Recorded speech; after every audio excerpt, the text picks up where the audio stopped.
So are we ready to go? All right. Looks like we are now streaming live, and we are set to begin State Board of Elections meeting for January 25th, 2024. The chair has declared that there is a quorum present. Is there or will there be any additions to the agenda at this time? Requesting of the members and State Administrator. You just have Hearing I'm sorry, the new business, you have the person that is requested to speak. Yeah, they're noted on the agenda. Yeah. So we do have an updated one. Thank you very much. So that addition has been made. Now, moving to point 3, Jake, I know you did discuss some issues with the January 4th. So right now, let's cover December 14th, 2023 minutes.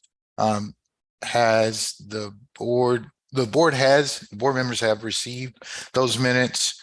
And upon review, are there any questions, concerns, or issues, edits regarding your review of the minutes before we move to approve?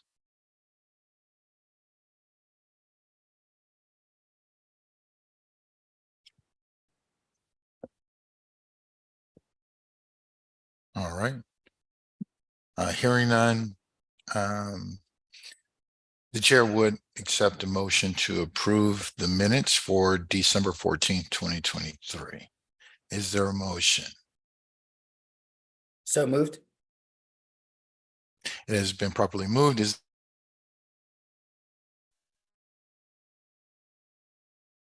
Second. I think the chair is frozen. Not that cold out. I was being patient, waiting on my members. Thank you very much. It has been properly seconded by the vice chair. Hearing those Mr. Chairman, you're a bit robotic.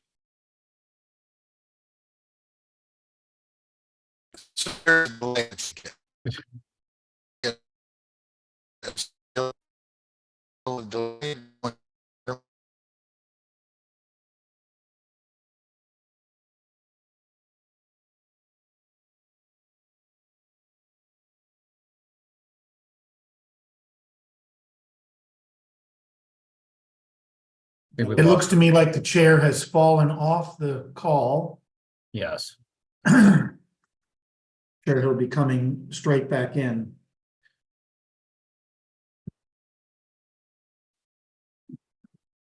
If he has technical problems, we can come back to anything we need to vote on. We could start with the report, but hopefully he can come right back in. Exactly. Makes sense. Give him a minute here.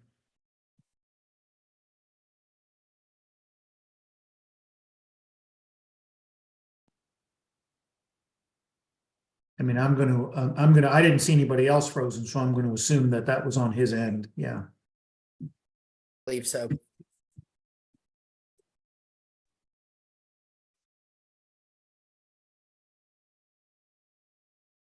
And he's back. Yep, perfect.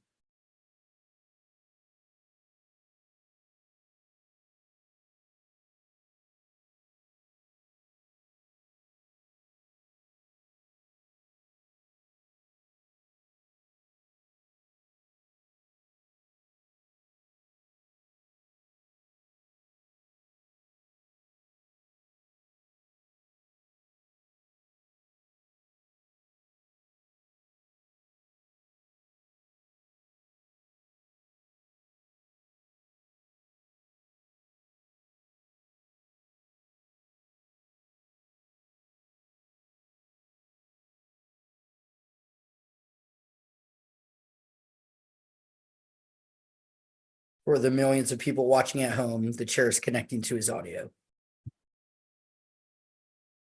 We're getting there. Yes, because they're really all tuned in to see Jake. No doubt. Oh, absolutely. Absolutely, Mr. Vice Chair. How could they resist this? Is that purple though, Jake? I mean, is that, I am not wearing purple today. I will admit.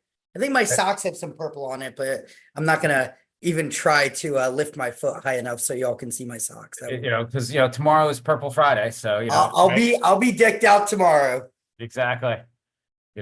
My daughter will be as well. So for that, I'm a Giants fan, but I am rooting for the Ravens. So we're all, Since this is the Maryland State Board of Elections, and listen, I think do- we can easily I- say we should take a vote, the Let's Go Ravens. I think Yes. that, maybe at the end there, yes. I do flock together with everyone on that one there. So, My husband's from Baltimore, so there was no question. Greatest city in America. sitting in Baltimore right now. I think we've got our vice chair back. no chair. Chair. Or chair back, excuse me. Oh, no, your Zoom denotes how welcomed and received the vice chair nod is. Thank you, Jay.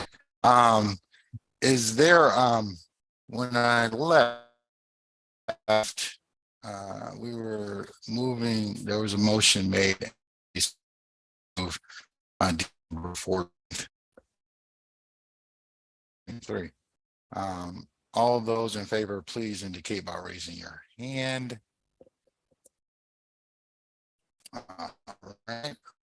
I have a unanimous vote to approve the minutes for December 14th. Thank you very much. The chair would entertain a motion to approve the January 1st. January 4th, 2023. I understand. Yeah. So that moved. was the way we're good to go. Jake, you have any question? Thank you very much. Is there a second? And properly second. Thank you very much, Member Millicent.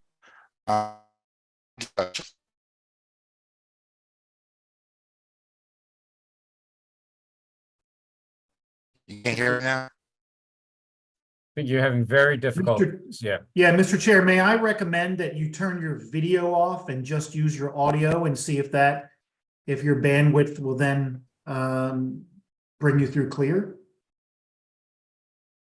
You're still not getting any. Very robotic.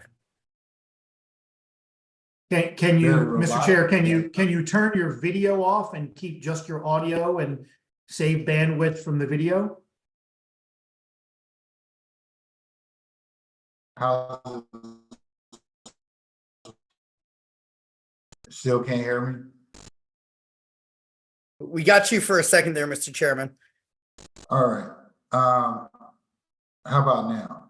That's a bit better. All right. All those in favor of approving the January 4th, please indicate by raising your hand. It is unanimous. Thank you all very much. How's that? Am I still about it? Because You're in and out, Mr. Chairman.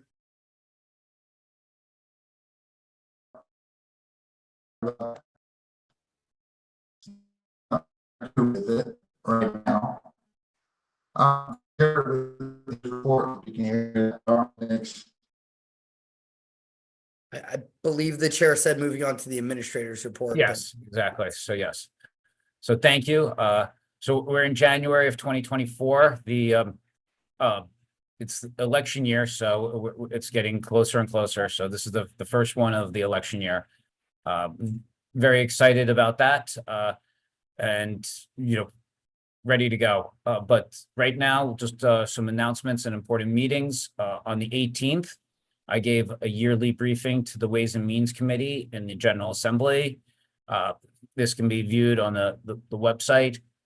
Covered topics implementing their 2023 legislative initiatives, our preparations for the 24 elections, and ways that we're improving the processes for future elections as well.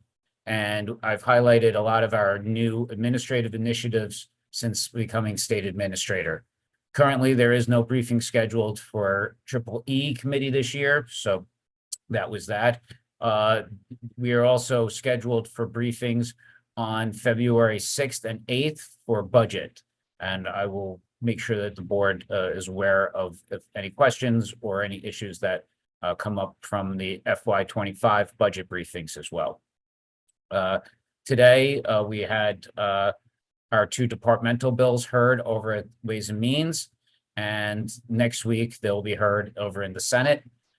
And, you know, we're going to also provide some written testimony, written information to the committees on other bills as they're released and known to us. So, as well as giving fiscal notes for them.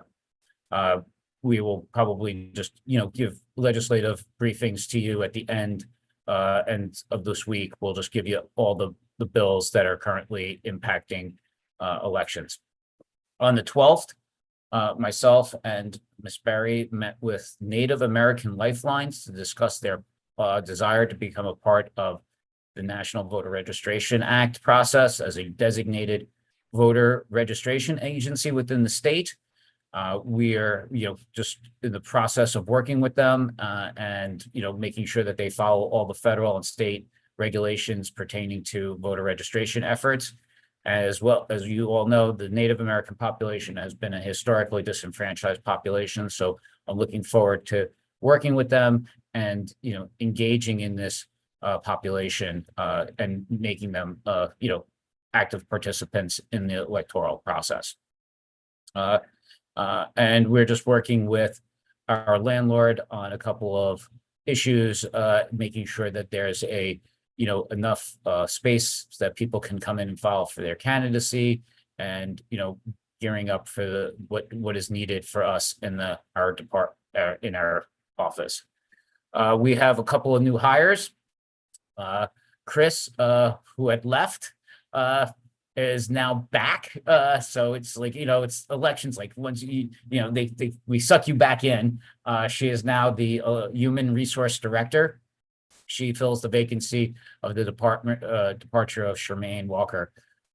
So this is very good. She understands the process and has a good understanding of the relationships between us and the local boards and what they need and everything. So it's a great welcoming her back. Jen McLaughlin is now the director of mail-in voting.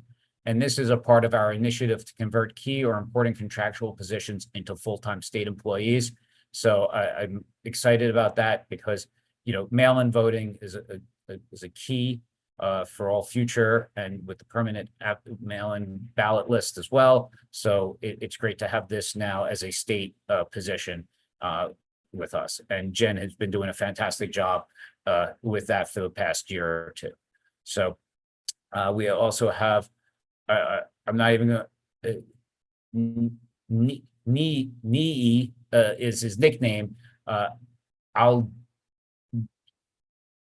you're on the call here. Can you help me with the pronunciation of his name? Sorry. He's correct. Yeah. Yes. Spelled Niyi. Adewale. I've murdered Adewale. his last name. Sorry. Yes. And he is now accepted the position of internal audit program supervisor. So the audit team has now got their supervisor and is going to start filling the other 2 vacancies in that department.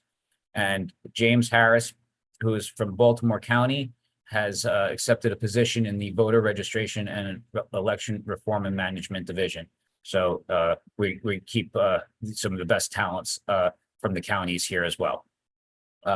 We had an election directors meeting on the 11th, and we're having the next one on the 18th. And that one is going to be with a tabletop exercise conducted by MDEM. And basically now I think if we want, I can pass it over to, I'll just continue on here for election reform and management here. You know, we're just monitoring all the bills for the General Assembly. The early voting center for all the counties have been submitted to you and completed. So we have a total of 97 early voting centers, which is an increase of 1. So that's excellent. And now we're just, waiting for any alternate early voting centers if, in case of emergencies or if the early voting centers become unavailable. And right now, the polling place plans after this one here, we're just waiting on Baltimore City. And that one is just, due to redistricting, and I've been in contact with the Baltimore City Board of Elections there to, make sure that they're on track to get us the polling plans as quickly as possible in February. The election judge recruitment is underway. And we have, about 200 people signed up using our website link. So we have a total now of over 2,000 applicants. And so, and we are also engaged with other groups as well. Power of the Polls has started sending their weekly list to us, and that had included 141 potential election judges on their last list. So that's been, we've been making sure about that and making seeing how many are also returning judges as well for the bonus. Election judge training is beginning soon, and some of them is starting as early as the end of February. So, and they're going to use online training modules. Some are not, but we're engaging in making sure that it's mandatory for all the local boards to have at least a hands-on training session for judges. And it will, continues all the way up until including, to the beginning of early voting. And that information was provided in the packet to you. We have an emergency texting solution too, because we received a grant from Homeland Security on this.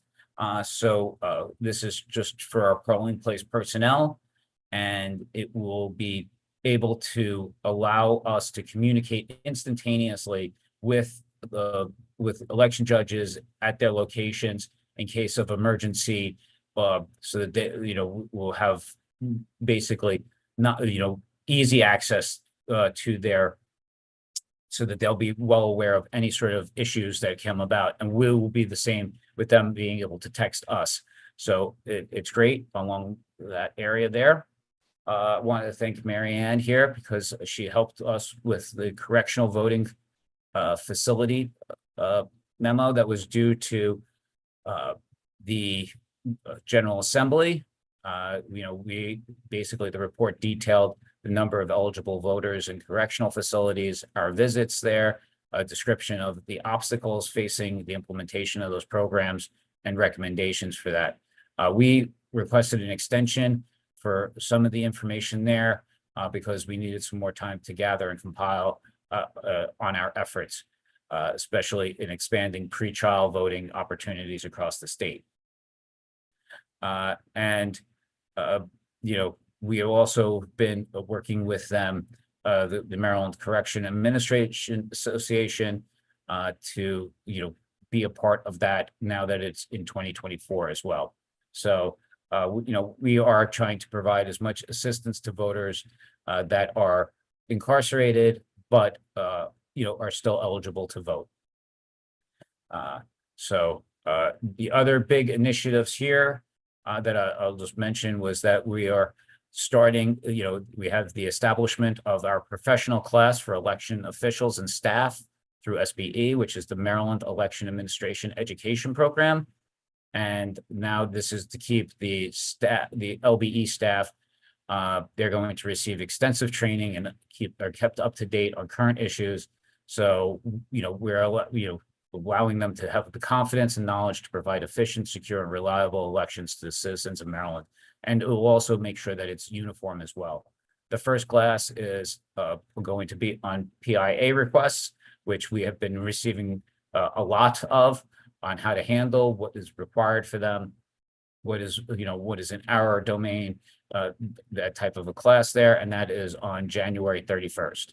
And it's mandatory for all election directors and optional for deputies and other staff that they want to move there. The mail-in ballot request form has been sent. Over 3 million registered Maryland voters will receive this mailer. And this is the last year in which SBE is mandated to mail out the application to all registered voters. But we will be monitoring if there's any legislative changes on that. And right now, the mail-in ballot drop locations have been approved for 23 of the 24.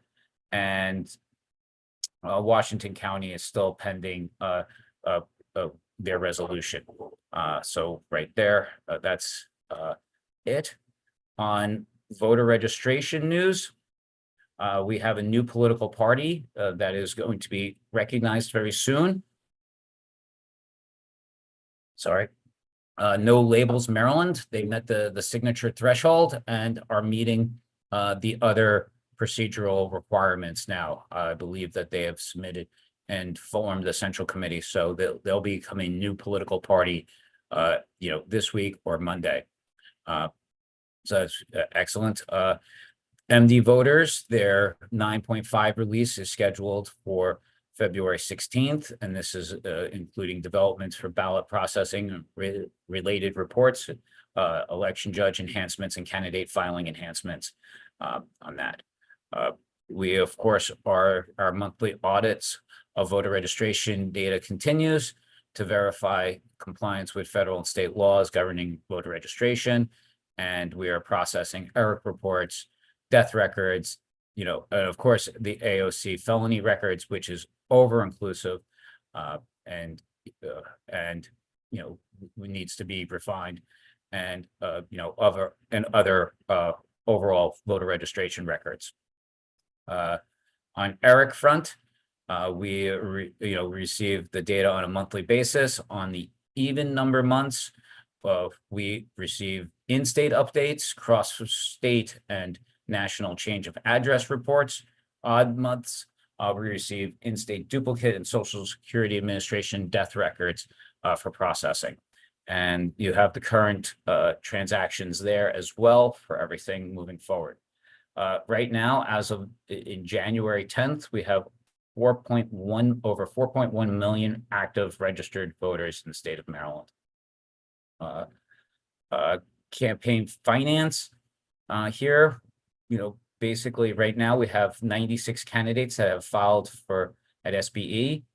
We are expecting now that the presidential candidates have been certified by the Secretary of State, where all the delegates to the national conventions are starting to put in their appointments.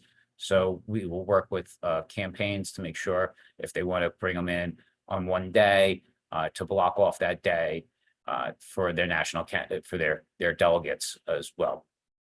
In public financing, Baltimore City has now 2 certified candidates and 1 candidate that was denied and has to now file an amendment to cure their deficiencies. The program has dispensed a total of $168,174.11, and that includes a one-time bonus payment to one of the certified candidates as well. Baltimore County is starting their program, and we have Alan Norfleet and myself have reached out to them and started to give them what is needed to initiate their programs and best practices from our work with Howard and Montgomery counties. On the state public financing, the Baker Navarro campaign is filing their final closeout reports. They've finished all the amendments and given us all their records, so that's been good. And as of December 14th, there was over $8.8 million in the campaign finance fund. A total of $9 million is required to be fully funded for the 26 election. And you see all the enforcement actions there. As we go into some of the information systems and technology and security here, we are still ongoing with the contingency for the poll book plan here. And we have, received the mitigation plan from our current e-poll book provider. And we are in the process of making a final recommendation as to how to move forward with the current system, not the current system, with the delayed implementation of e-poll book system. And for the new voting system project, that is underway. And we have a full team consistent of a project manager, a business analyst, and a tech writer. And, we're going to start to generate and release a request for proposal for a new statewide voting system this year as well. Chris is also another major IT project, which is underway, and we have a technical writer scheduled to be onboarded by February 1st to begin the RFP process there. We have, that kind of flows into a lot of the procurements that are ongoing here, and making sure that we're on task for everything. So basically, we're making sure that everyone is out there and aware of all the procurements that we have. We, have been ordering all our supplies for the upcoming election and making sure that they're, ready for the local boards to have. At the end here, just wanted to talk about the project management office. So we are, we have requested an extension a little bit to, we wanted to do an earlier audit inventory. So it was going to start on April 1st, but we wanted to start it on February 1st. This will allow the local boards an opportunity to touch their equipment once for election preparation and then for audit inventory as well, rather than doing it twice. So this was basically a method to, prevent any sort of, issues moving forward as we prepare for the 2024 elections. And at the end here, I just wanted to talk about a little bit about the local boards, some news there. Carroll County is running an I Voted sticker contest in partnership with their public school system. Voting is underway, and they have they have some good designs. And I've recommended to the election director to submit these designs for an award over at the EAC, the Election Assistance Commission, for this year. So that would be great. And Dorchester County has relocated their offices and warehouses during this time here. And we did not exercise any delegated duties. With that, I submit the administrator's report and welcome any questions. Thank you, Jerry. Just to let everyone know, I am listening in and been following along. I apologize for the technical difficulties. Can everyone hear me? We can. Yes. All right. And I also apologize for the fact that you can't see my wonderful, beautiful face. All right. Anyway, thank you, Jerry, for that. Any questions or concerns regarding the administrator's report? Mr. Chairman, both myself and Ms. Millinson, I think, have questions. If Ms. Millinson, I think, had her hand raised. Okay. I'm going to, since I can't see you, I'll thank you for the heads up, Jake. Mrs. Millicent? Yes, under the category of information systems, technology, and security, could somebody please briefly explain the organizational structure overseeing the new information system projects, deadlines, things like, because it's not quite clear the role of Department of Information Technology. At this point, is everything under the SBE, or are they still involved in, tracking and again, overseeing that these projects are proceeding? So if someone could clarify the role of the different departments here. Sure, I'll give a little bit, and then Fred, do you want to add some information after I give a little bit of an answer on that? Sure. So right now, yeah, we're still working in conjunction with DoIT in the development of the RFP and the management of these projects here. as the contracts go through all their cycles here, when they go in front of the Board of Public Works, they go under the DO-IT secretary for presentment. So that's why we have to work closely with DO-IT on these projects here and keep them abreast of it. But Fred, do you want to add more to that, generally on this? Yeah, I can give a general. So in general, if an IT project is declared by DO-IT to be a major IT development project, an MITDP, those projects get DO-IT oversight, right? So poll books is one of our MITDPs. The new voting system is another one. And the new CRIS system is a third MITDP that we have. So all of those will have DO-IT oversight.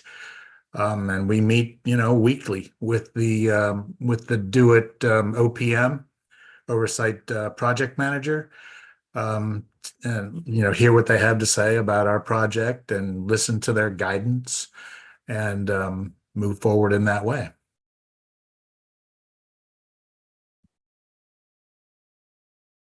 Thank you.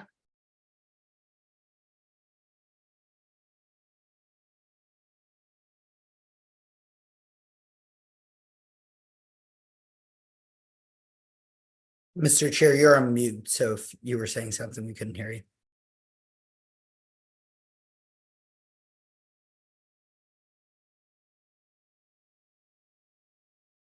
All right, Jake. Appreciate it.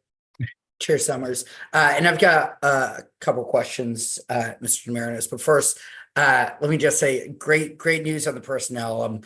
I think, I'm a huge fan of Ms. McLaughlin, have been for many years, and it's great to see kind of this effort to make more permanent staff. It's great for the stability of the organization, for the long-term success. And I know we say this every meeting, but I'm going to say it again. Really appreciative for the work of everybody at SBE. So first question, TextMyGov. I just want to clarify, this is for personnel, election judges and the like on election day. This is not for voters. If you go on their website, they talk about reaching out to the public. So I did just want to make Right. Exactly. Yes. Jen, if you want to, she's the. I think. Oh, well, Marianne, sorry. Right. Okay. Right. That's Sorry. okay. I've been Yeah, known as the sorry. other Jen at times. We used to get kind of mixed up with each other. It's a dark, they're dark, their hair is darker. But anyway. So yes. So yes, I'd like to think of TextMyGov as like the 911 for the polling place personnel and the LBEs and SB to be able to talk to each other. If there's a power outage, a flood, earthquake, whatever there could be, if something were to happen, that they could communicate very quickly. So did you need any additional information on that? Does that kind of get it? No, that's perfect. Thank you. That's great. Love that. And Mr. Marinos, can we get a copy of the report that was given to Ways and Means on the correctional facilities? Sure. Yes. Fantastic. Thanks. And I apologize if these are out of order. I was taking notes during your fantastic report. Love the report on the provisional with the reason code 4 breakdown. And I love the design when I saw it. I think this is really going to give us more data and long-term help us reduce the need for provisionals. And I'm really hoping after the primary election, between the primary and the general, you can give the board just kind of a breakdown, any patterns you see, and long-term, obviously it's not going to happen between the primary and the general, but how we can use this data in this. I think so. Yeah. Right. Especially on that category there, it's important to kind of distinguish it and then move forward with it as well. Absolutely. And with prosecutions as well. Really excited for that. You mentioned the mail ballot request form, that this is the last year that we're mandated to send it out. Do we expect the General Assembly to extend this? Has there been any discussions that you're aware of? There has been some discussions. I have not seen a bill currently about expanding it. It was mentioned, I think, in one of the briefings about expanding us here. I think where it is, and I think there's some refinement to this as well. So I think they're just, I can't wait to look at it to see and if it's going to be mandated in the future, but we'll keep abreast and I'll make sure that the board is aware of it as well. Makes sense. Want to thank you again. It's fascinating statistics comparing month to month. And to 2 years Right. ago, I'm assuming the drop off on people moving is in part because we're not quite in the same housing market that we were in 2 years ago, but it's all Yeah. just fascinating. I'm sure there's some pattern in terms of last name changes and weddings, and maybe the vice chair, has some insight in that from his day job. I'm not sure. Mr. Norfleet, I wonder if you could just let us know, how did candidate filing go with Chris and Campaign Finance? We had our vendors come in and they helped us with really smooth out some of the kinks of our system. So I got really good feedback from people that, there's some people that file like 50 committees and they said it was the best filing they've had in a long time. So I think it's smoothed itself out for now. That's Yes. fantastic. Oh, and I forgot to include that in the admin report, but yes, we had, I think, and Alan can testify, I think we had 94 timeliness. It was 94% that filed timely on that. So it was a high, that's great to have that of a percentage for the annual report. And of course, with session starting, I would be remiss not to mention the prohibition now on fundraising during session for members of the General Assembly, the governor, the comptroller, and the AG. So Fantastic. And maybe for next meeting, Mr. Mariners, you can just give us in your report this year's percentage compared to last year's percentage, just so we have something to compare. Yeah. To. That's great. And credit to you, Mr. Norfleet, and your entire team for that. The report talked about the e-poll book final recommendation that there's going to be one soon. When do you expect to have that by our next meeting, or? before the next meeting, yes. Yeah, by the next meeting, yeah, you'll have a recommendation. We're in the process now of engaging the local boards, then our technical crew. It's got to go through everyone to process it. But yes, we'll make a decision with it, but it's going through all the correct channels now. Fantastic. Two more questions and then I'm done. The first is, and I think this is as much for the chair as it is for you, but at the appropriate time would ask that we discuss these various RFPs that are going to be coming out, both for Chris and for just it seems like there's going to be a variety flying out over the next half year, and just at the appropriate time, Mr. Chair, would ask that those be on the agenda. Oh, definitely. Can you hear me?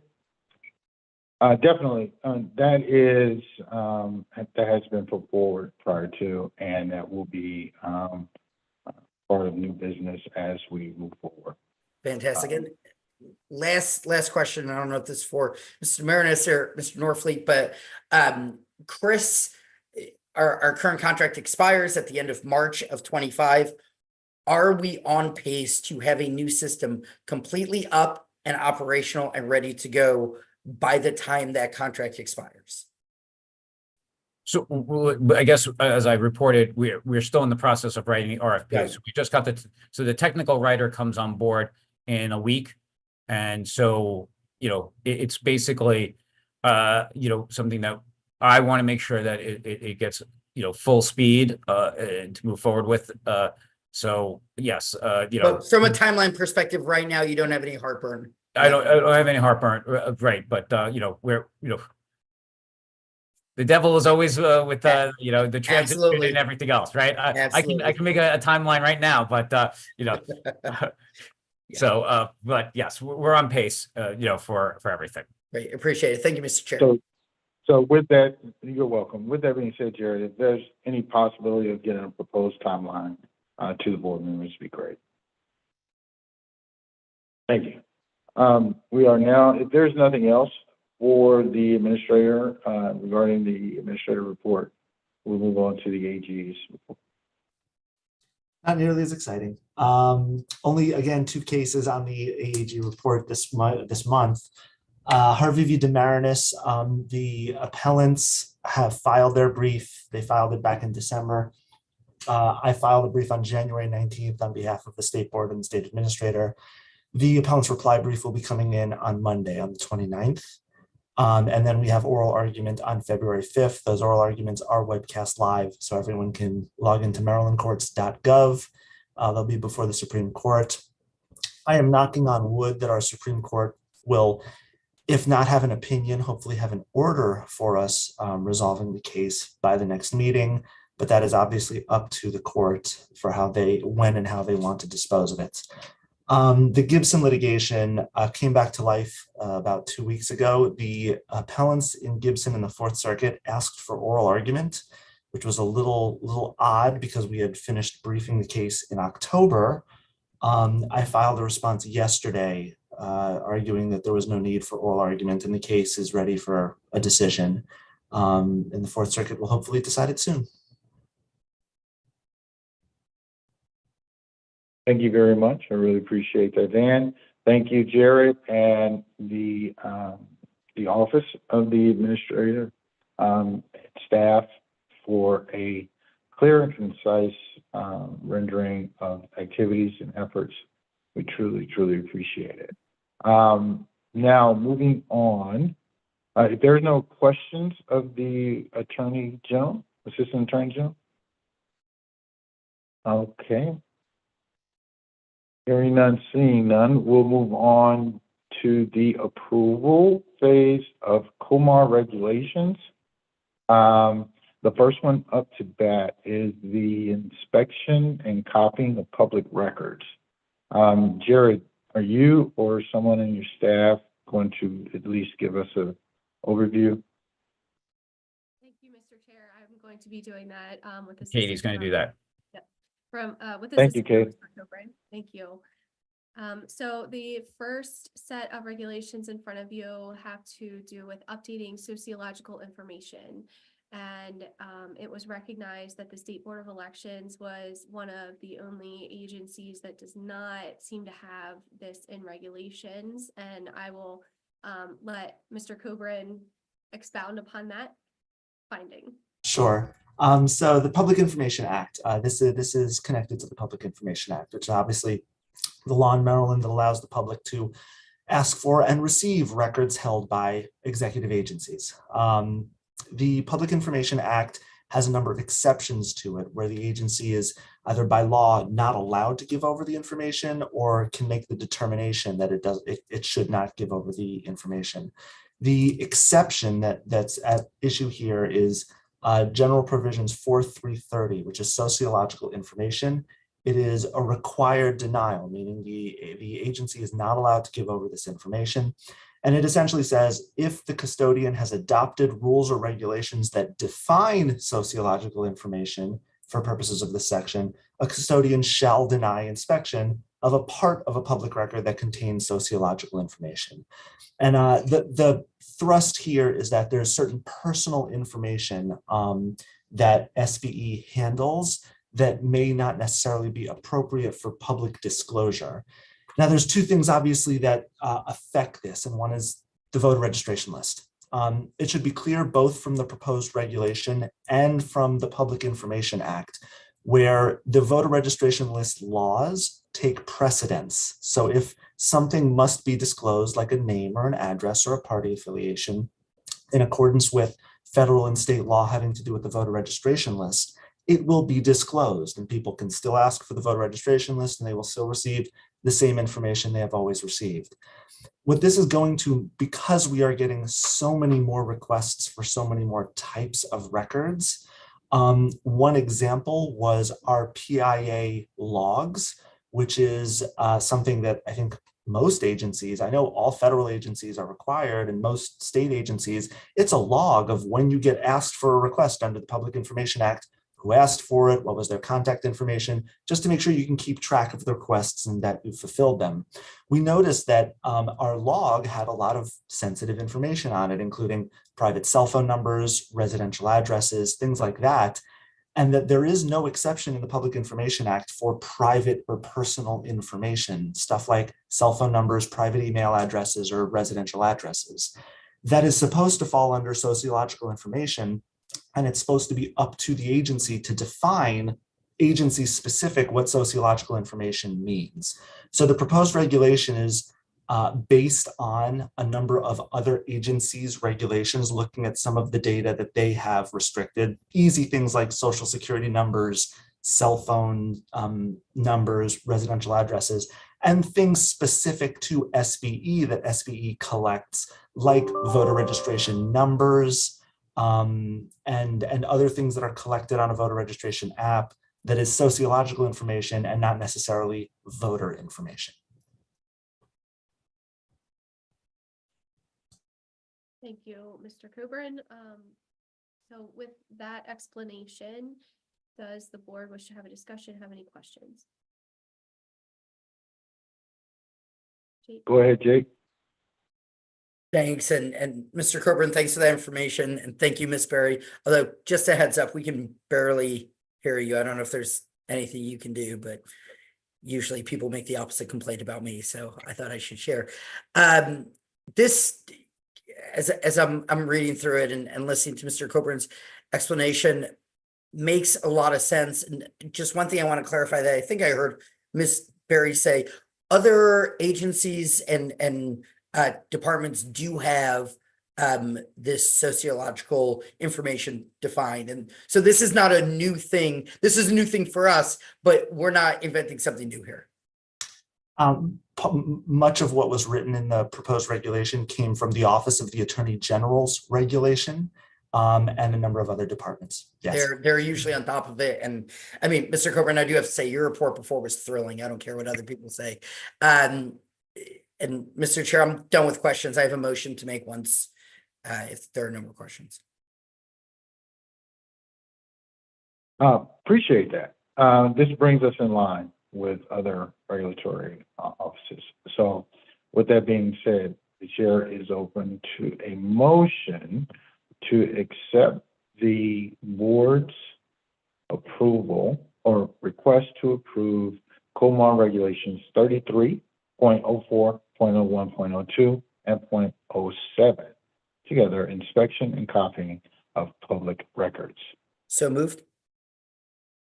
Is there a second?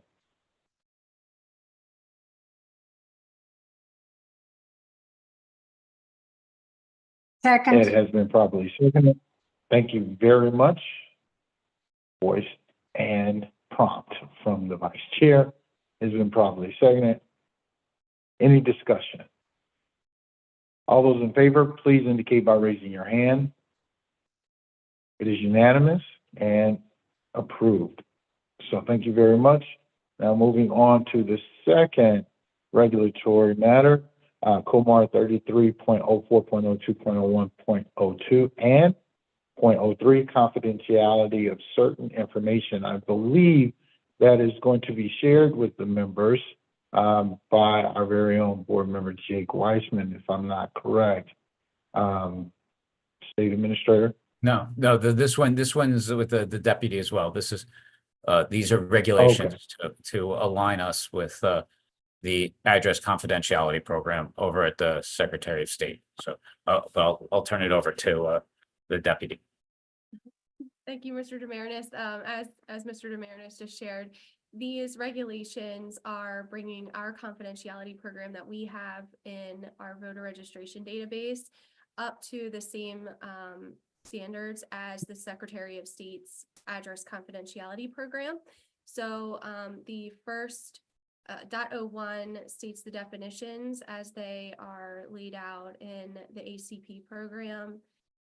And then the .02 adds different scenario persons being threatened, people that have been threatened with victims of domestic violence, sexual assault, stalking, harassing, human trafficking.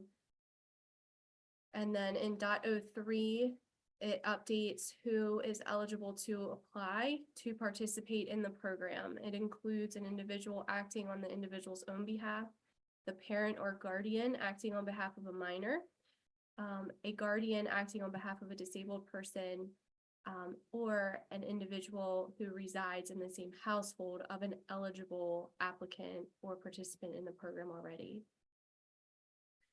Further, it provides that there is required documentation that the individual must provide, including their proof of employment, certified law enforcement court, federal, state records or files, documentation from domestic violence, sexual assault, human trafficking prevention, as well as documentation from a religious, medical, or professional, other professional. And so with that, Mr. Chair, we will take questions and then be up for a vote. All right, the chair recognizes Jake. Thank you, Mr. Chair. Just a quick thing, Ms. Berry. I think this is great. Did we, I guess, talk to domestic violence agencies or providers just to make sure this list is as expansive as it can be while still, keeping to the legal safeguards? To my knowledge, we work directly with the Secretary of State's office with the ACP program. Okay. But to answer that question too, we have reached out with a delegate, and they brought in some of the concerned people as well prior to drafting. So yes, they've had input into this. Great. I would just ask that we continue to have these conversations, whether it's House of Ruth or another organizations, just to make sure that we are maximizing the opportunity to protect these folks when they need that. Thank you, Mr. Chair. No problem. Thank you. Really appreciate that.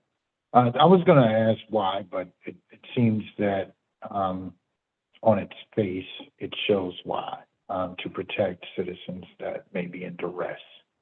All right. With that being said, the chair is open to a motion to accept the board's, the administration's request to approve regulation COMAR regulation 33, 0.04, 0.02, 0.01, 0.02, and 0.03, confidentiality of certain information. So moved. It has been properly moved. Is there a second?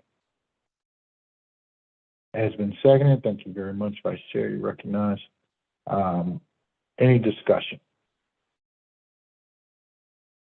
Hearing none, all those in favor of the approval, please indicate by raising your hand. All right, the regulation is approved. Thank you so very much. I really appreciate this alignment, getting things in line to protect voters and our citizens as well. Okay, now we're moving on to approval of waiver request, Title 13. State Administrator should be taking us through that. I'm going to start passing this off. Alan can present these here. It's a part of the transition plan. A new year and like new things going on. I'm just hearing that. I'm just glad we Things finally have things somebody are- decent things are in this looking up. division for a change. Exactly, right?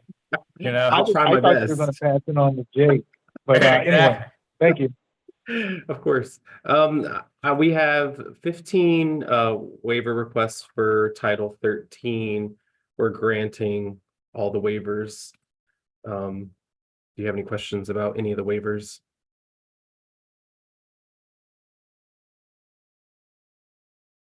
I appreciate that, Alan. Thank you very much. Any questions, folks? All right. With that being, yes, Janet. This is just a very general thing. From election cycle to election cycle, do you see any particular campaigns or organizations as, shall we say, repeat offenders? I'll leave that to Jared since he's been here for the previous cycle. So one of the things is, like, as you can see, we're going to start making those forms a little bit better, especially as we go into the RFP to automate those information there about the history of the committees. So if there was, I would say, a repeat offender, we look a little bit more acute at their reasoning rather than first time offense with a low dollar threshold. We understand that things happen, but if you're perpetually late, then just as practices go, we want to make sure that that behavior gets rectified. through some sort of penalties. So So, I'm sorry, Janet, was that sufficient for you? With that though, have you experienced in your tenure there, Jared, that there's a presence or need for being more punitive for those repeat offenders, or have you seen the impact of more leniency with regards to this public service? I think we've gotten a good balance right now, and as we go forward, and I think Alan is getting a good understanding of making recommendations. I've worked closely with him on this, and I'm ready to start passing over more of the process over to him. So I think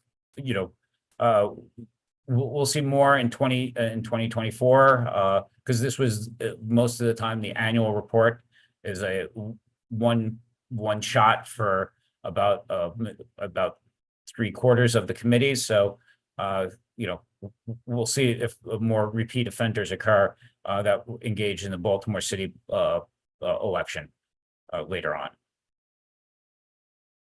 All right. Thank you very much. And thank you, Alan. Sure.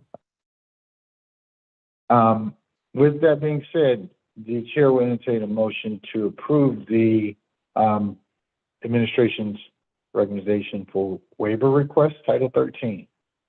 So moved. Is there a second? Thank you very much. Is there a second? It has Second. been Pick the Okay, one of us one that of you didn't you. pick there. one of you. I always like to One follow at a the vice time. chair, so Is there a motion? One at a time.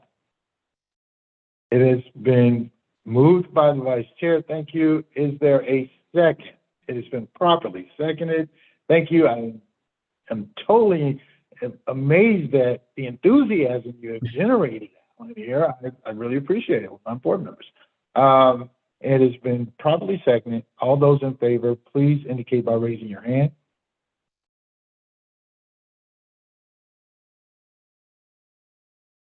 Oh man, it just froze on me. we I we just can got hear you, kicked out. Mr. Chair. Okay. Yep. We can still All hear right, you. well, we're gonna do you can hear me, we're gonna do a roll call vote. All those, Jay, Aye. thank you very much, Vice Chair, Aye, vote. aye, And member Jen got it, and member Janet Mildenson, Aye.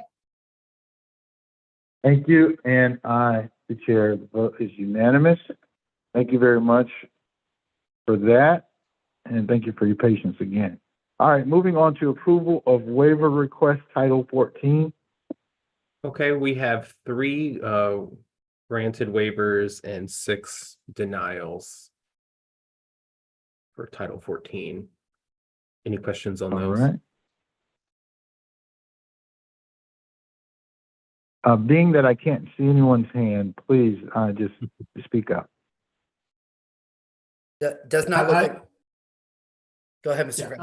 I'm One- happy to say, that, something that, Mr. Chair, you talked about earlier.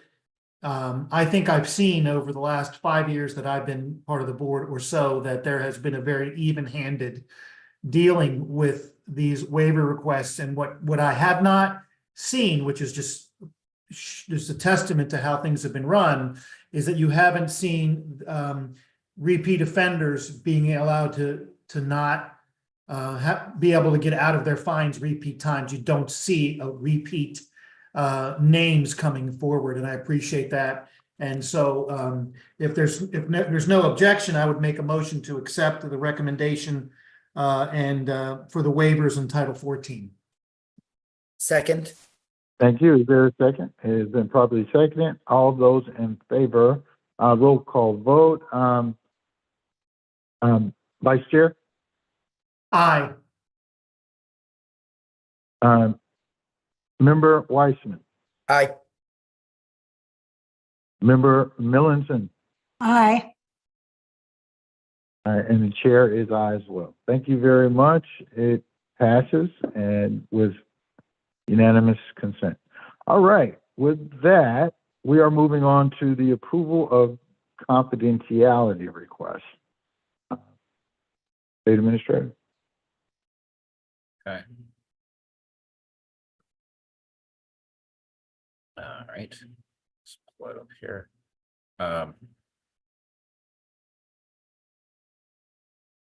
Sorry, it's just a little bit slow here. It's just pulling it up. So in front of you is a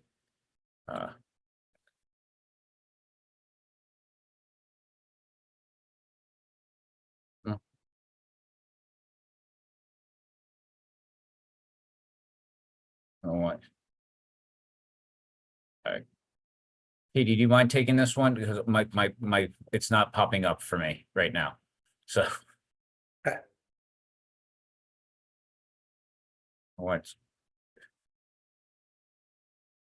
Computer is having, Alright, this is for the confidential voters. yes, it's just I believe it's just one or two, but It looks like, is this a memorandum January 25th? No, Yeah. Waiver of late? No. there's four, I'm not there's seeing four it. confidentiality requests. sorry, yeah, there's 4 confidentiality requests here. We have verified that they meet the criteria of the confidentiality requests. So with that, we don't want to discuss an open session, but we just want to, I present those for approval to you. All right, thank you very much. Any questions regarding these requests, the 4 requests? Mr. Chairman, I'd like to move approval of the 4 requests. It has Second, been probably moved. Is there a second? Thank you. It's been probably seconded. Roll call vote. Vice Chair, vote. aye. Member Weissman, Aye. Member Millinson, Aye. and the chair votes aye. Thank you all very much. With unanimous consent, the confidentiality request has been approved. Thank you very much. And now item 10, polling place plans. The first one we have on the agenda is for Harford County. I will turn this introduction over to the state administrator. So yes, so Hartford County notified us that in their previous polling place plans, that the Highland School is no longer available for the primary, and they have to make assigning their voters to a new polling place, which is the nearest polling place, which is the Church Creek Elementary School, and that also serves district precinct 1014, and that was approved in the previous plan here. And so the Hartford County has confirmed that they've made certain arrangements with the elementary school and that they can handle the temporary merge. So it's just for this moving for the primary, these 2 precincts into another one, which is the Church Creek Elementary School here. All right, any discussion around that? Any questions, concerns? Remember, I cannot see you. All Mr. right, Chairman, hearing none. Okay, go ahead. I'd like to move approval of the polling place plan. Been properly moved. Is there a second? Second, It's been properly seconded. All those in any discussion? All right, all those in favor, we will have a roll call vote. Vice Chair, aye. vote. Member Weissman, Aye. Member Millinson, Aye. and Chair votes aye. All right. The plan, the approval requested from the administration to for the Hartford County plan is affirmed. and with unanimous consent from the board. Thank you very much. Now moving on to Prince George's County. Yes, so Prince George's County here is submitting their plan. They have basically increased their precincts here. They have tried to maintain as many as buildings as possible from 2018, and the number of polling places has dropped from 2018 to 2024. So you have all the statistics here. It has all been reviewed in accordance, and we recommend for approval. Mr. Chairman, I have one question on this. Okay, go ahead. And Mr. Marinus, Ms. Berry, whoever's appropriate. I'm just curious, most of our counties we've seen decrease the number of precincts. Why did Prince George's increase the number of precincts? Do we have any idea?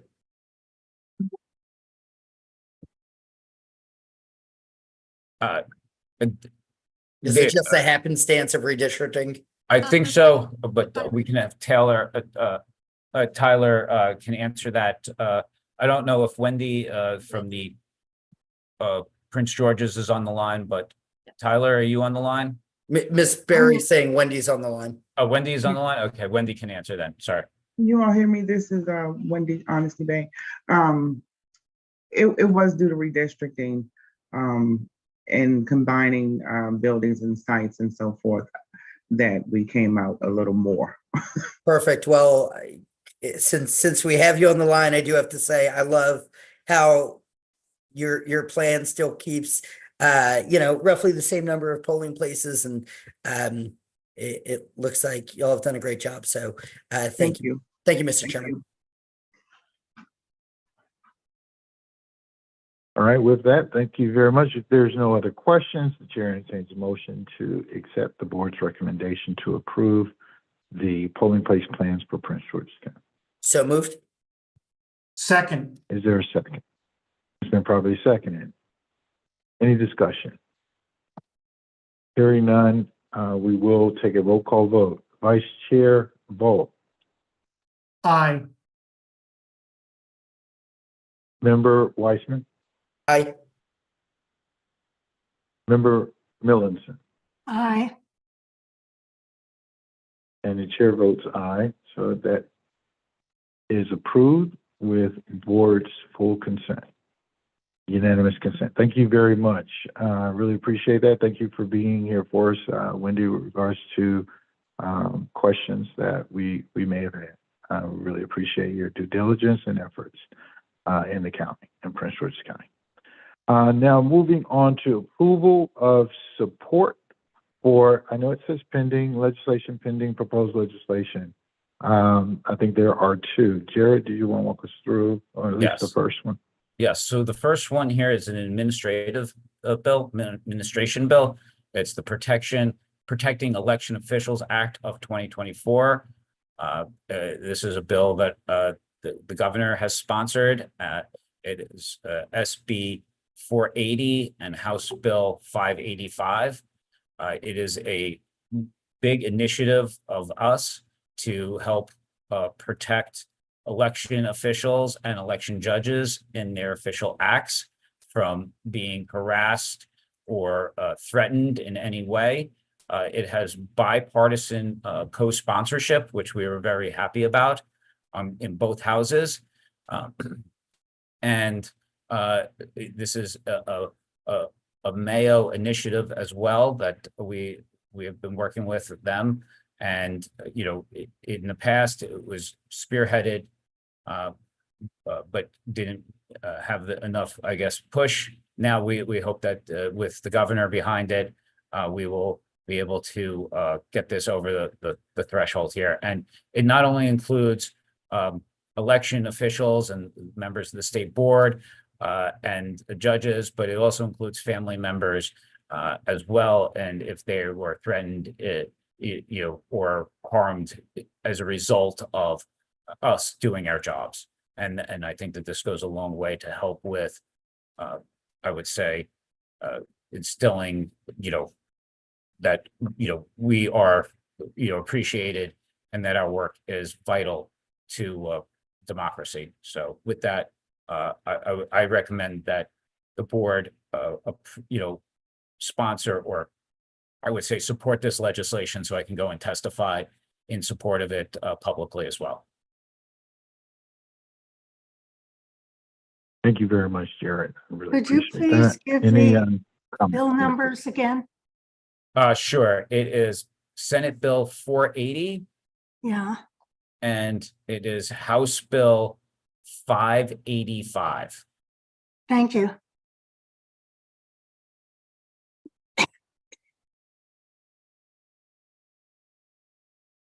All right, if there's no more questions, the chair would entertain a motion to approve the administration's request for support.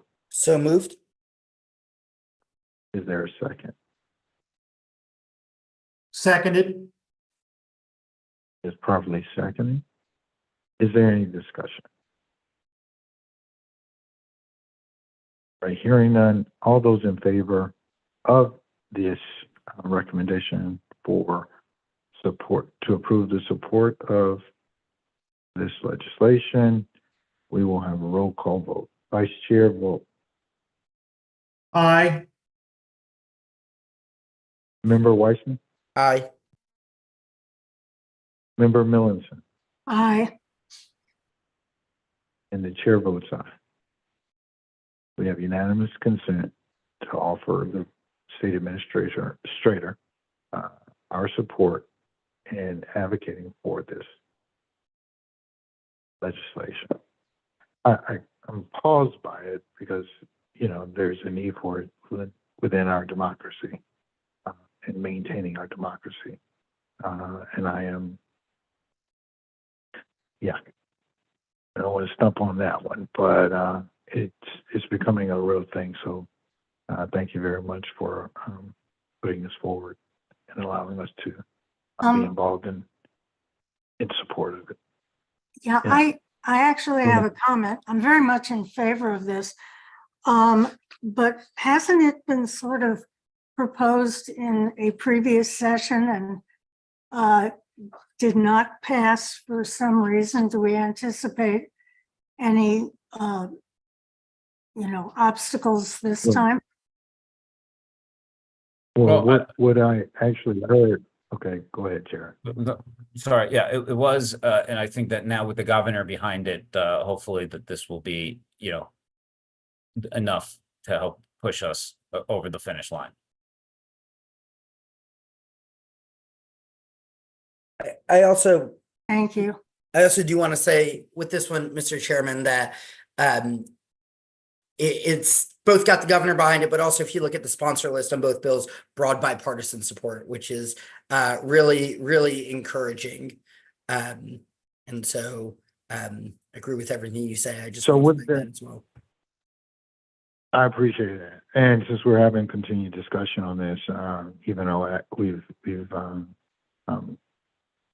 voted on it unanimously in support of it, are the local boards of election offering up their, I think you said mailers in support of this? Yes, Are they were definitely in okay support of this. with- Yeah. Right. Okay. Thank you. And I believe there's one more, it's not highlighted here on the agenda. Mr. Chairman, that's me, if I may. Could you introduce the bill number Absolutely. initially and title, please? Yeah, it's Senate Bill 417 and House Bill 459. They are cross files, and the title is Election Administration, State Administrator, Local Boards, and Election Directors. All right. You're going to walk us through this. Thank you very Yes, much. sir. Go ahead, Member Watson.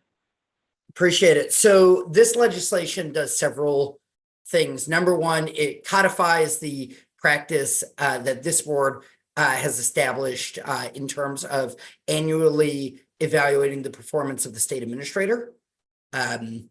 It Also requires that at least annually, the state administrator provide a performance evaluation of local election administrators.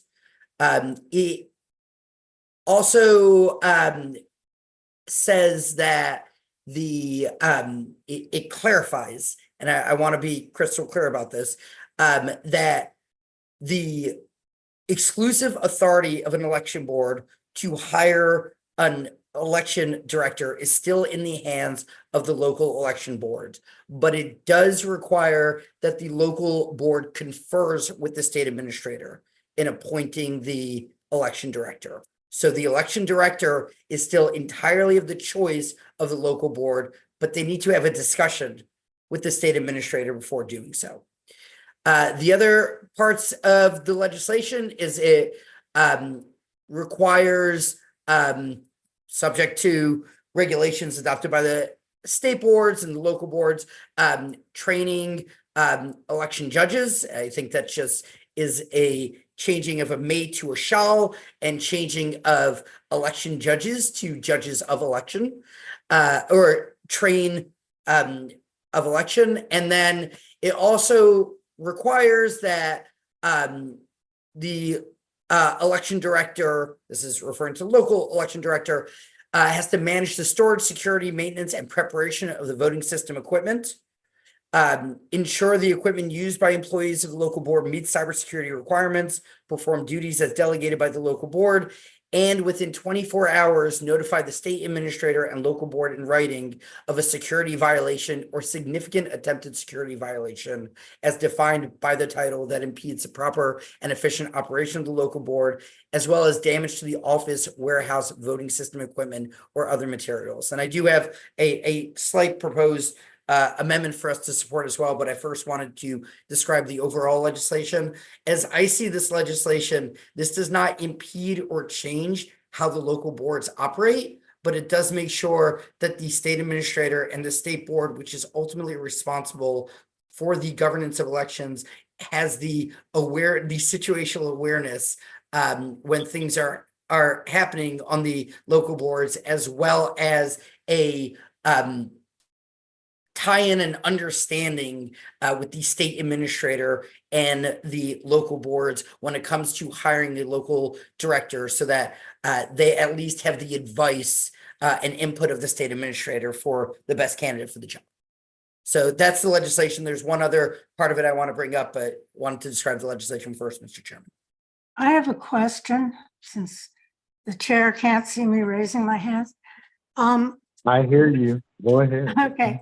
What feedback, if any, have you gotten from MAO, the Maryland Association of Election Officials, which basically does consist of the local board staffers? So I can't speak to that. I'm sure they will provide input at testimony, which is when they usually provide input. I don't know if the administrator or the deputy administrator have heard anything. I do think though that they come at this from a different perspective than we do, right? They're going to come at this from a local perspective, and we are going to come at this from a state perspective. And I think from a statewide perspective, some uniformity in that regard, and ensuring proper and timely notification is critical to making sure that we can run a smooth election. Mr. Chair, I have a couple statements and maybe a question. That's okay. All right, sounds good. Go ahead. Right there. I am in general in support of this proposed legislation and the direction. Part of my concern is that it has no, for lack of a better term, there's no hammer. So if the finding would be that there was an LBE that was severely deficient, the state board can merely state so. There's nothing that it can, that I read in here, and maybe Jake, maybe you can correct me if I'm wrong, but there's nothing it can then do about that, because I believe that the LBEs, the local administrators, serve with the LBE boards, and so that there's no mechanism in here for the removal of or even a process to begin the removal of or the change of an LBE that would find deficient, maybe even for several cycles. That's number one. Yeah, and I'm not sure. I also, if there would be a negative finding, and I think this would be handled in Comar, but I just want to throw it out there, and that would be my question, is that and I have absolutely no belief that our current administrator, I mean, I certainly voted, and I'm happy I did, to put him in the position he's in, that would ever use this in a weaponized form. But I would want to protect that from ever happening. So I would be looking for something in Comar that if there was a negative finding, that there would be, and Jake, I'm throwing both of these things kind of out to you, but that it would have to be voted on by the board before a negative finding was presented to an LBE, so that it could not be used at any time. Again, I'm not worried about that now, but thinking about the future in some weaponized form because of some conflict of personality or whatever between an administrator and an LBE director. And Mr. Vice Chair, you're talking about for the performance evaluation of the local election director? Yes. So I would say those are both great points. I would say two things on them. To your first point that negative review, there's no repercussions. I think there is a larger conversation to be had and to start that conversation with our local partners. And frankly, I'd be curious to have this conversation with you more offline, just as a former member of the local board. But this legislation doesn't do that. And I think that is a larger conversation that is worthwhile to have. To your second point, here's why I want to push back a little bit. Number one, personnel records are generally considered confidential, and this would be, I believe, a personnel record. And so therefore, I think we want to be cautious about how involved the board were to get over that, especially because we don't have the oversight day to day of the local directors in terms of knowing how they're doing.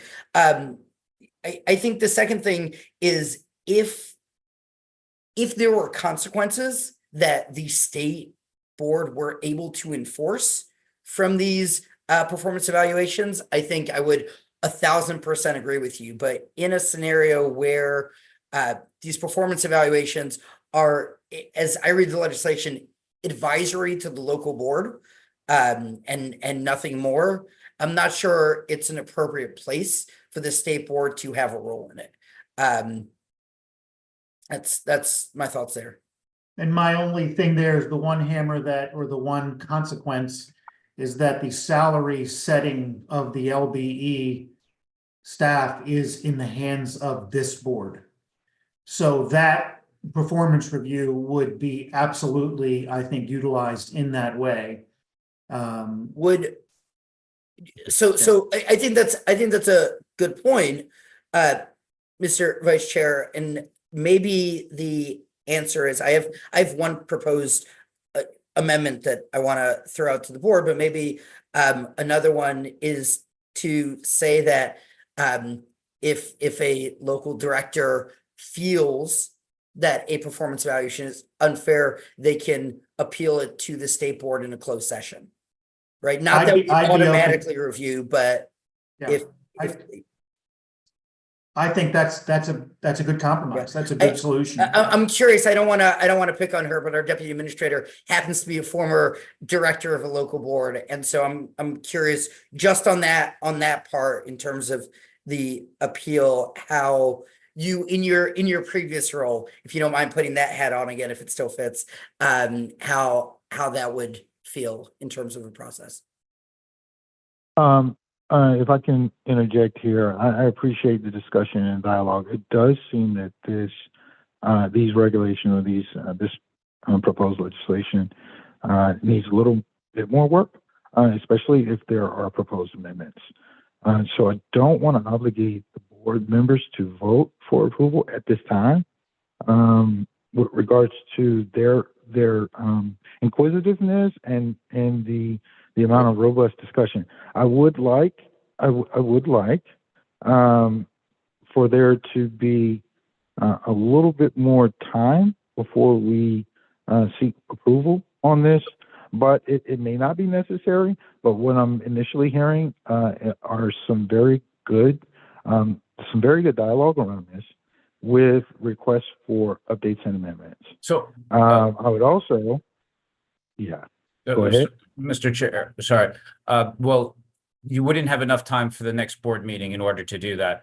But one of the things is that, you know, when we submit testimony, I could submit testimony in a sense that the state board, you know, supports the legislation. It seems like supports it with amendments, which would be something akin to this. So I think that this is a viable discussion here and is fine for it now, because if we wait, then the board won't be able to take a official position on this. It's basically almost like a now or never type of situation. But people constantly put in testimony of support with amendments, and that's how we would be able to submit that for this bill.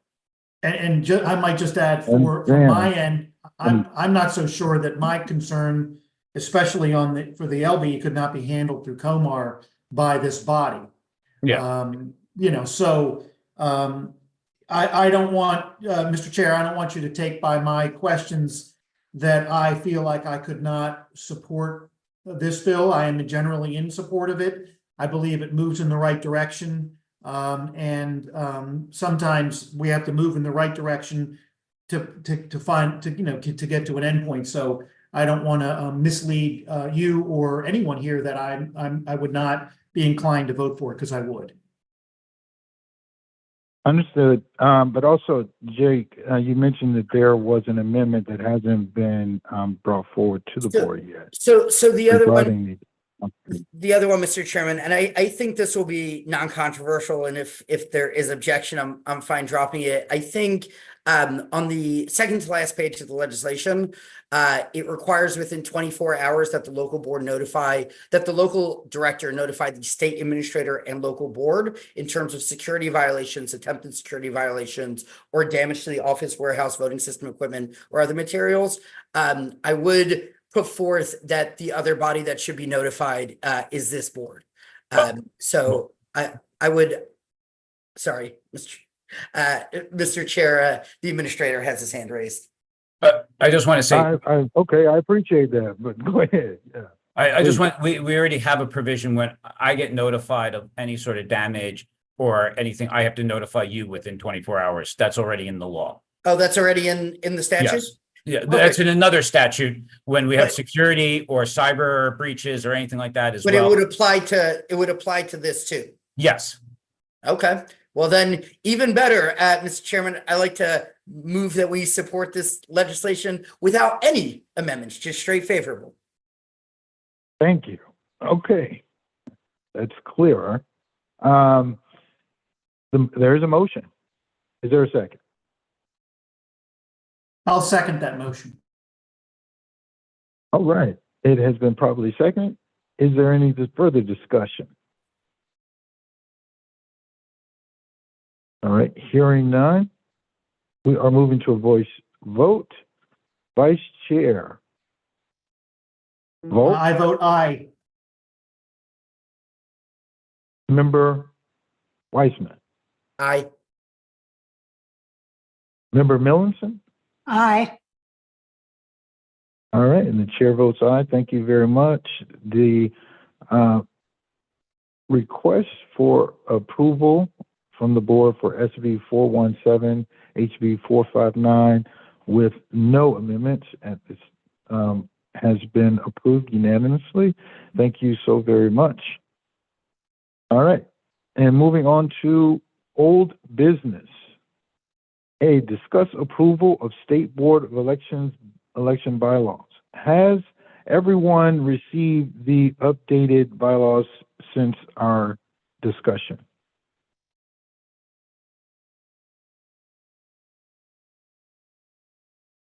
Hello? We're all nodding, Mr. Chairman.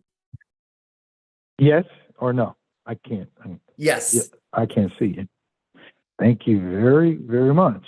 Are there any questions, comments, updates, or edits based on those recommended changes to our bylaws?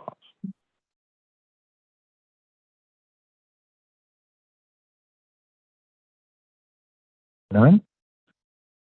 All right. So we will be presenting this for approval on our next, during our next, in our February meeting.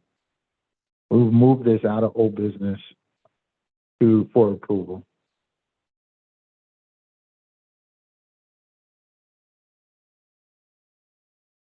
Any objections? I can't see you. Someone. No objections. No objections. Thank you very much. If there are any, before we move to vote on these at our next meeting, scheduled meeting, if there are any updates that need to be made, please prepare them for our administrator to propose during the next meeting. If we can move to add them at that time, it would be great. Yes, go ahead. Could you have, I was wondering if the administration can send one email with just the latest version so that we can That would be great. read that version before the next time to make sure we've read the latest one. I Also, appreciate that. Thank you very much. Yes, go also, ahead. I believe I raised this previously. We do need to revise the delegation of duties, its format, if nothing else, to make it more up-to-date and usable as a reference. It's generally shown as an appendix to the bylaws, and I don't think it's been updated. I believe, Mr. Chairman, what we discussed in the December meeting was to discuss the delegation of duties document at the February meeting. That would be It's not separate. part of Yes. the bylaws, it's just referenced in the bylaws. Yes, and we will have that, Member Millicent, on the agenda. And I do recall promising you that discussion will be had separate and apart from the bylaws. Okay, thank you. Okay, thank you very much. With that being said, we will move on to new business. We have a guest speaker that provided due notice and has been given consent from the chair to address the board. This is Ronza Othman, President, National Federation of the Blind of Maryland. They have 3 minutes. Jared, are they present? Good afternoon, I'm here. Yes. All right, Thank you very much. You have I the floor. apologize. Thank you so much. My name is Ronza Othman. As the chair indicated, and I serve as president of the National Federation of the Blind of Maryland, which is Maryland's oldest and largest organization of blind, low vision, and deafblind Marylanders. I represent several thousand members who live in the state of Maryland, many of whom are voters. Voting is a fundamental right. However, some voters with disabilities in Maryland, because of Maryland's current system of voting, specifically vote by mail, are experiencing discrimination in that process. Voters with disabilities cannot vote by mail privately, independently, or securely, particularly those voters that cannot effectively handle or use paper. For example, I can independently make my choices through the online ballot delivery system in the vote by mail process, but I then must print my ballot. I have to sign my ballot in the little box, and then I have to return it either by dropping it off or mailing it to the Board of Elections. I am blind. I do not use paper. I cannot read paper. I do not own paper, and I certainly do not have a printer, which means somebody has to see my ballot, to touch my ballot, to assist me so that I can submit it so that it can be counted. I have had people who have assisted me ask me why I'm voting for a particular person and to urge me to vote for somebody else. Now, we all know that that is not permissible. However, I and those who are like me are dependent on those people. We're vulnerable to them. We rely on them. They're our family, they're our friends, they're our drivers, they are our readers. They provide us with medication and other supports. 13 states have electronic ballot return processes for voters with disabilities. 33 have them for military and overseas voters. Maryland is not one of them. These include the states that do have them: West Virginia, Louisiana, North Dakota, and others who have very, very conservative perspectives on voting. This is not a new concept, electronic ballot return, and the infrastructure to do it exists in more than half of the states and territories in the United States. We, as Maryland's Blind, agree that secure elections are fundamental to democracy, and opponents, of course, are going to advocate for ensuring security. So do we. But we currently, as voters with disabilities, do not have secure voting because our ballots can be influenced and we wouldn't know it. We're such a small population, voters with disabilities, whose barrier to voting is the paper process that currently exists in the vote by mail return system.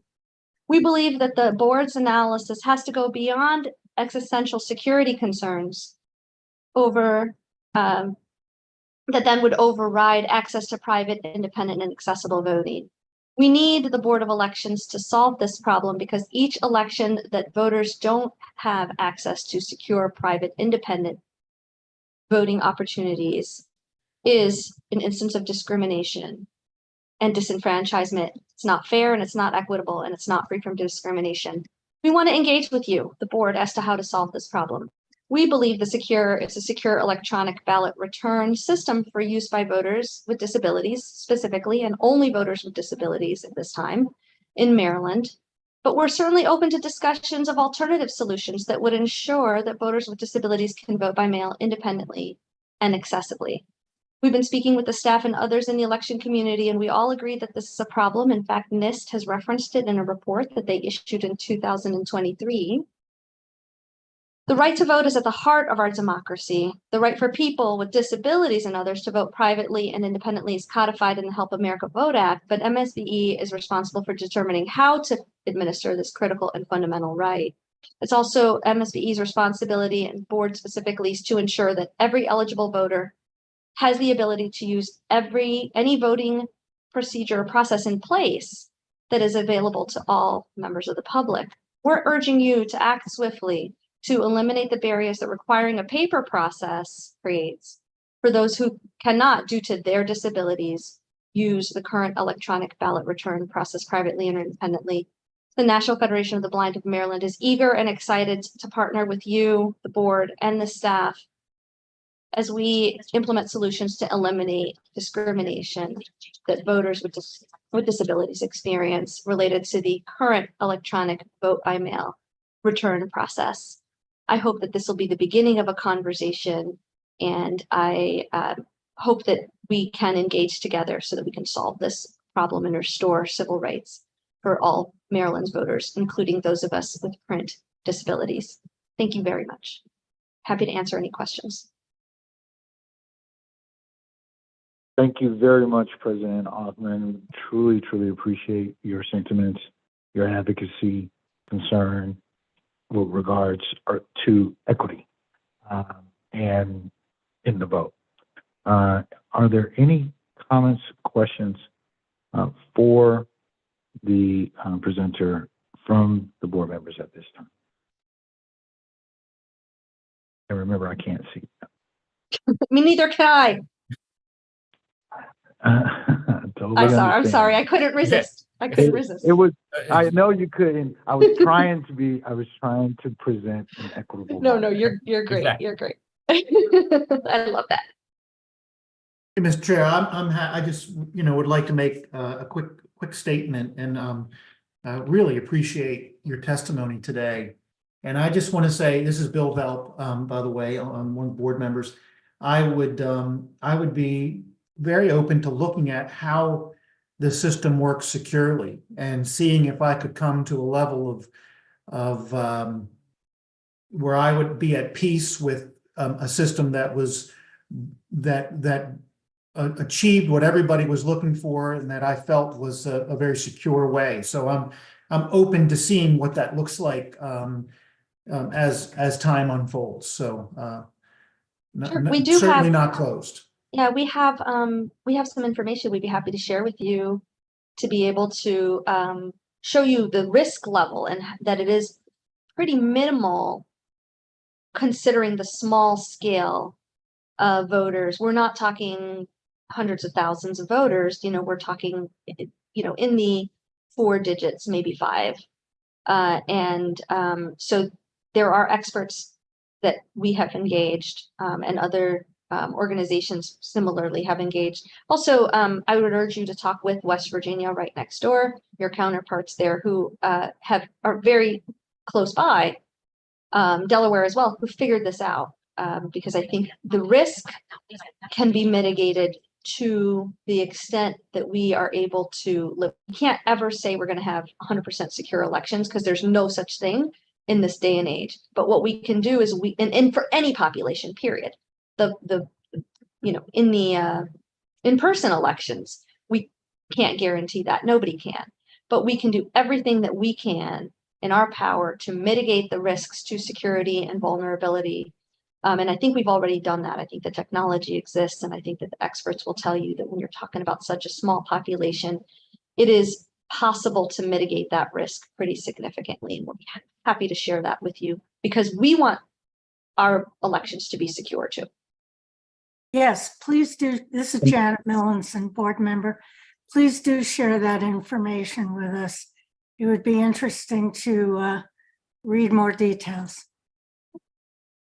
Absolutely. And it sounds like there is precedence out there that has provided curb cuts for election, and I think we should be investigating that. And it sounds like the administrators, the office and staff, and possibly a couple of the board members need to take a field trip, either West Virginia, Delaware, and have a conversation. Now we're talking. Well, yeah, I would recommend Yeah. not going to I do recommend going to Estonia. It's a beautiful country. I was just over there for internet voting last year at this point here, but it is cold. So, and I don't think that's an easy field trip to do. So, but I've seen firsthand some internet voting. So, yes.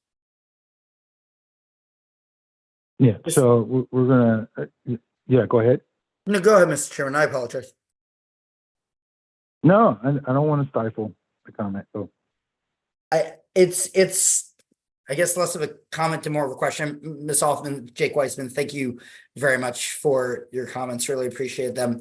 I think it's something in an offline conversation with Mr. Coburn, perhaps, but to understand where our authority on something like this ends and the General Assembly's begins. Just because I'm not sure what we can do here versus what legislation would be necessary. It's a great question. I can answer it if you'd like me to. Sure. So currently the primary authority, but not exclusive authority, resides with the Maryland General Assembly. There is a bill that has been introduced, or maybe will be introduced shortly. I just saw the LR a couple of days ago. Right now, the current state of the affairs in Maryland is that there is a prohibition on electronic ballot return. And so it would require the General Assembly to act to create an exception for electronic ballot return, specifically for individuals with disabilities, this small segment, which we are working that process. However, the board has to do a couple of things, demonstrate a will and desire and willingness to do it, because the General Assembly is not necessarily going to adopt such a bill without you all as the experts in voting, recognizing that as a solution to this particular problem. And so it's a partnership there. But second, there will be, fiscal note. There will be some other conversations in terms of what feasibility looks like and timing. The bill currently, as it stands, would have this system, if adopted, implemented for the 2026 primary. We're not trying to get into the 2024 election. There is not enough time for you all to procure systems or build systems, whatever the case may be, and acquire the resources that you need to stand this up. We recognize that and we want to be reasonable.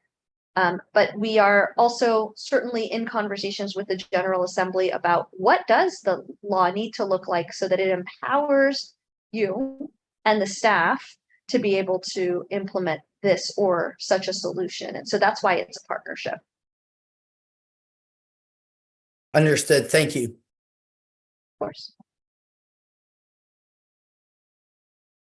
I do have a question, with regards to your research and background. Outside of security, are there any other concerns, with regards to internet voting? So in terms of external concerns, security is the one that everybody brings up.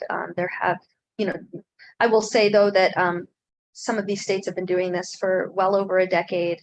There has not to date been a security incident involving electronic ballot return.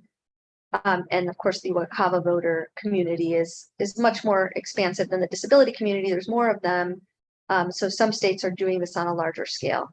The other sort of concern that may arise, I'll tell you in my conversations with the elections administrator, we know this is an issue. It's the cost. It's the resourcing it. Depending on how Maryland chooses to implement this program, once it becomes a program, which I'm confident it will at some point, the board is going to have to adequately resource it. It might be procuring systems, or it might be ensuring, pins appropriately. But it also depends on how you choose to implement this. It could be something that's integrated in the current system of electronic ballot delivery that Maryland built itself, a standalone program that it makes available to other states. So how much it's going to cost, how long that price tag is going to be applicable, that is another challenge that we will have to collectively overcome. But I will also say that when you're talking about civil rights and we're talking about voting, cost cannot be a determining factor when you're eliminating barriers to voting.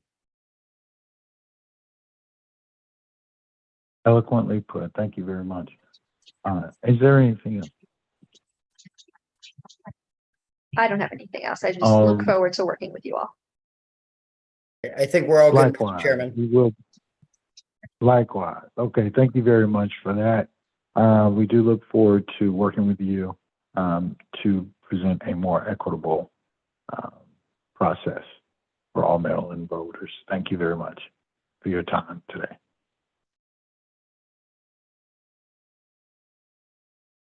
All right.